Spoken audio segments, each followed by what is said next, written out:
Let us see what this report has to tell about this.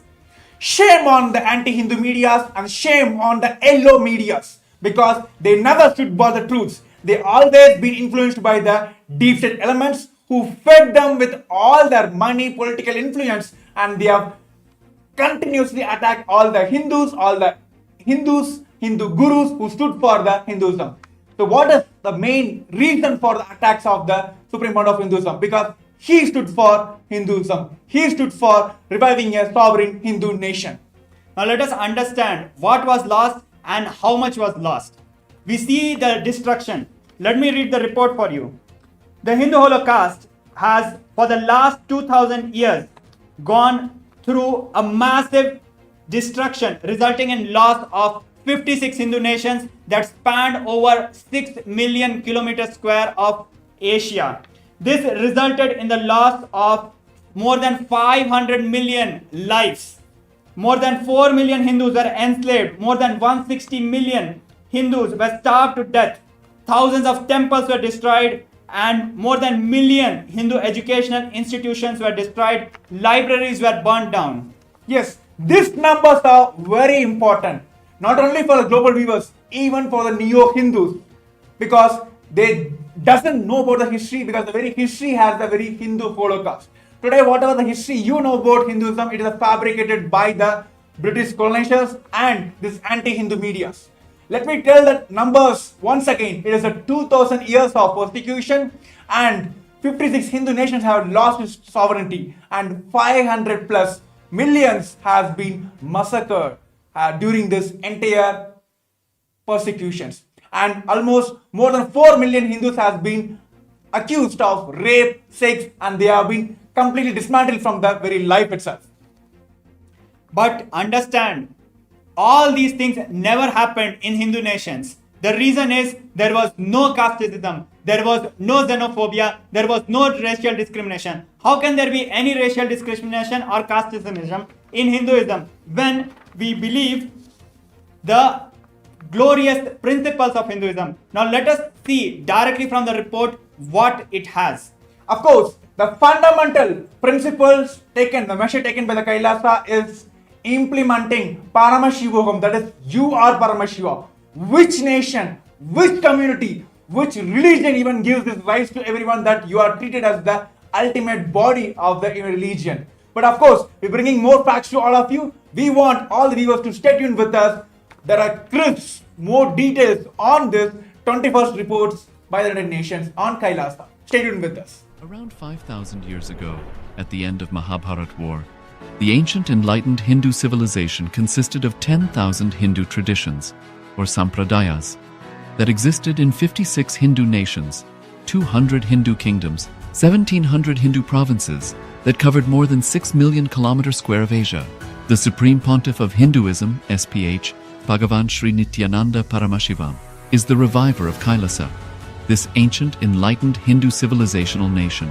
KAILASA is an unbroken cultural, religious, historical, civilizational, and sovereign continuation and revival of multiple of these historical Hindu sovereign states and Hindu ecclesiastical entities.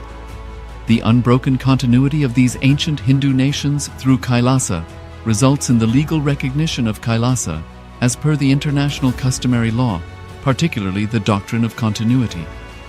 The international law, the doctrine of continuity, implies that upheavals and revolutions within a country, changes in government, territorial adjustments, measures taken during military occupation, or other internal transformations do not negate the existence of the country, do not affect the legal personality and international obligations of the country or state.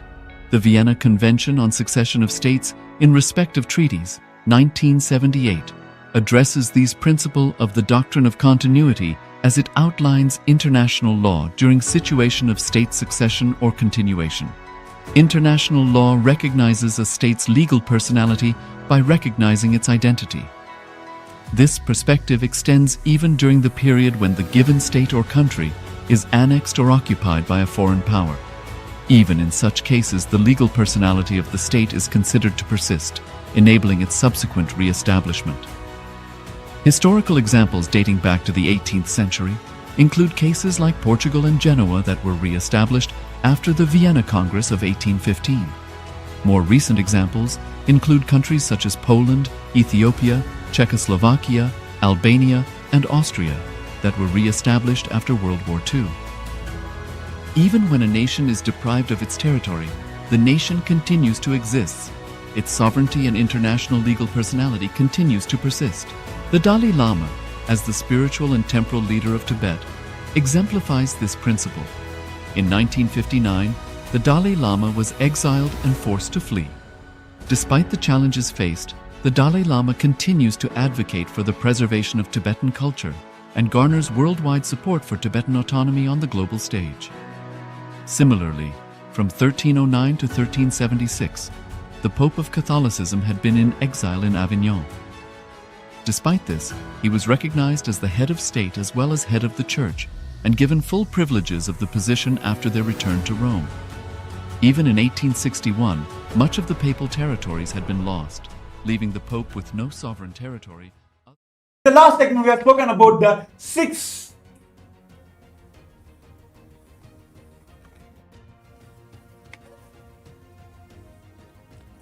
Now we are back and continuing on the release of the 21st report of KAILASA by the United Nations. So we have been going through the persecution that the Hindus have gone through in the last 2000 years and particularly in the last 200 years. We understand that more than 6 million kilometers square of sovereign territory was lost. We understand 56 Hindu nations were lost. We understand 500 million Hindus were killed. But we do not understand, we still do not understand what was really lost. We need to know Hinduism, we need to understand the gifts of Hinduism to understand what we have been gone through. So let us understand directly from the report what it has to say. Yes, the very fundamental reason why Kailasa exists, why Kailasa has to be revived, is to tell the world that humanity, the superconscious breakthrough, is available for the humanities. And here are the policies and the measures taken by the Supreme Pontiff of Hinduism and Kailasa to eradicate the racism from the entire humanity, not just from the Hinduism, from the entire humanity. The first principle is Vasudhaiva Kutumbakam. The whole world is my family. When you bring this policy in your country, how a war can be induced between countries and countries? So let us understand by this principle. Many of us know Vasudhaiva Kutumbakam means whole world is my family. But we need to understand the word itself, the Sanskrit word. Vasudhaiva, Vasudha, Mother Earth, Kutumbakam, the family of Mother Earth. Just by translation, you will understand how beautifully the Hindus cognize. Our ancestor had powerful cognitions about the world. Earth is my mother. And each and every being is my family. Because we are from the same mother, how can there be discrimination? How can there be fight? And that is why Hindus lived beautifully and peacefully, because we lived by these principles. And second is the ahimsa, non-violence. See, the fundamental principle with which Kailasa has been established is ahimsa paramo dharmaha. That non-violence is the ultimate cosmic law. See, many times this non-violence has been put as the powerlessness. But how many of you know that all the fears, angers, violence, frustration, these are the powerlessness, not non-violences. Very clearly understand the world peace can be brought into the country not by wars, by only non-violence. By standing on these principles, Kailasa stands and for the United Nations for the global peace. We have contributed to the world in extraordinary ways. We talk about the problem of xenophobia. We talk about the problem of racism. None of these problems exist in Hindu nations. How can it exist? Because we never treated people as merely equal. People are not just equal. Today, the human rights treats all people as equal, whereas Hinduism teaches us people are divine. Everyone is divine. It is much higher and powerful cognition compared to all people equal.